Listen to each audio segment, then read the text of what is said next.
4,000 करोड़ की लूट। बोरीवली के वन रूम चॉल से वर्ली में 15,000 स्क्वायर फुट का सी फेसिंग अपार्टमेंट। सीबीआई की रेड, देश के सबसे बड़े बैंक से चोरी। हर्षद मेहता की स्टोरी में सस्पेंस, ड्रामा, इमोशन सब कुछ था, एकदम बॉलीवुड स्टाइल। लेकिन कानून के हाथ बहुत लंबे होते हैं और अंत में चोरी पकड़ी गई। नमस्ते दोस्तों, आज हमारे मार्केट इकोस की वीडियो में हम हर्षद मेहता स्कैम को समझेंगे और इस स्कैम के बाद हुए मार्केट रिफॉर्म्स की चर्चा करेंगे। 1980s में हर्षद मेहता ने स्टॉक मार्केट में तेजी लाने के लिए मनी मार्केट की दुनिया में अपना कदम रखा।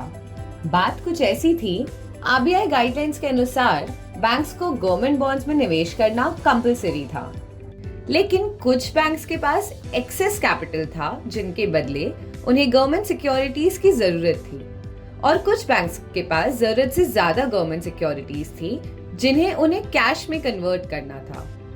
इस बाय एंड सेलिंग के लिए बैंक्स ब्रोकर को अपॉइंट करते थे। इन्हीं में से एक ब्रोकर था हर्षद मेहता।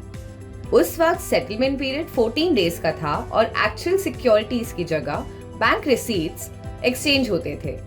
इसका मतलब है 14 दिन तक हर्षद मेहता के पास हजारों करोड़ रहते थे और बैंक रिसीट्स भी। इसी पैसे को वो स्टॉक मार्केट में निवेश करता था। स्टॉक मार्केट मैनिपुलेशन का इम्पैक्ट देखा हो तो एसीसी लिमिटेड एक परफेक्ट एग्जाम्पल है। स्टॉक का प्राइस 3 महीनों में 200 रुपए से बढ़कर 9,000 रुपए हो गया था। That's a rally of 4,400%। बात सिर्फ बैंक रिसीट्स इधर उधर करने की नहीं थी।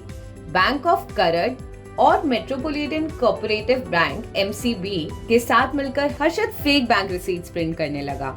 लेकिन मार्च 1992 में Harshad got caught. Annual reconciliation के दौरान स्टेट बैंक ऑफ इंडिया को अपने बुक्स में 574 करोड़ रुपीस का डेफिसिट मिला। जब पब्लिक डेट ऑफिस के रिकॉर्ड्स को टैली किया गया तो all hell broke loose. Harshad Mehta had conned India's largest bank worth 574 crore rupees. लेकिन ये तो आइसबर्ग का टिप था। 23 अप्रैल 1992 में सुचेता दलाल ने हर्षद मेहता का स्कैम पूरे देश के सामने एक्सपोज कर दिया। Allegedly, हर्षद मेहता ने 4,000 करोड़ की हेराफेरी की थी। इसका impact, stock market crash from 4,467 से 2,000, wiping 10,000 crores of market capitalization in a single day. Stock market की बात संसद तक पहुंची and a CBI inquiry was launched. The rest is history. लेकिन इस हादसे ने मार्केट में कई रिफॉर्म्स लाए, जैसे कि reducing of settlement cycle from 14 days to the current T+1 day. पहले इन्वेस्टर्स को स्टॉक की डिलीवरी लेने के लिए 100% कैपिटल मेंटेन करने की रिक्वायरमेंट नहीं थी, लेकिन अब investors need to pay 100% of the order price if they want to take stock delivery. Securities Laws Act was passed in 1995, जिससे कि सेबी के jurisdictions में depositories, venture capital funds, credit rating agencies इत्यादि शामिल किए गए। 1992 के पहले stock were held in physical form. This was changed to electronic and dematerialization के चलते stocks were traded on recognized stock exchanges. इसी स्कैम के बाद नेशनल स्टॉक एक्सचेंज यानी कि NSE की स्थापना की गई, followed by development of CII code for desirable corporate governance by Rahul Bajaj.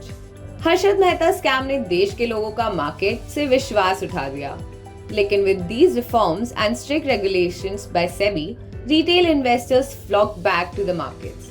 वो कहते हैं ना, अंत भला तो सब भला। Today, Indian stock market is one of the fastest in the world. India is one of the most promising markets for foreign investors. What about you? Which sectors do you find promising? Let us know in the comment section and don't forget to like and subscribe to Paytm Money for more such content. Investments in the securities market are subject to market risk. Read all related documents carefully before investing.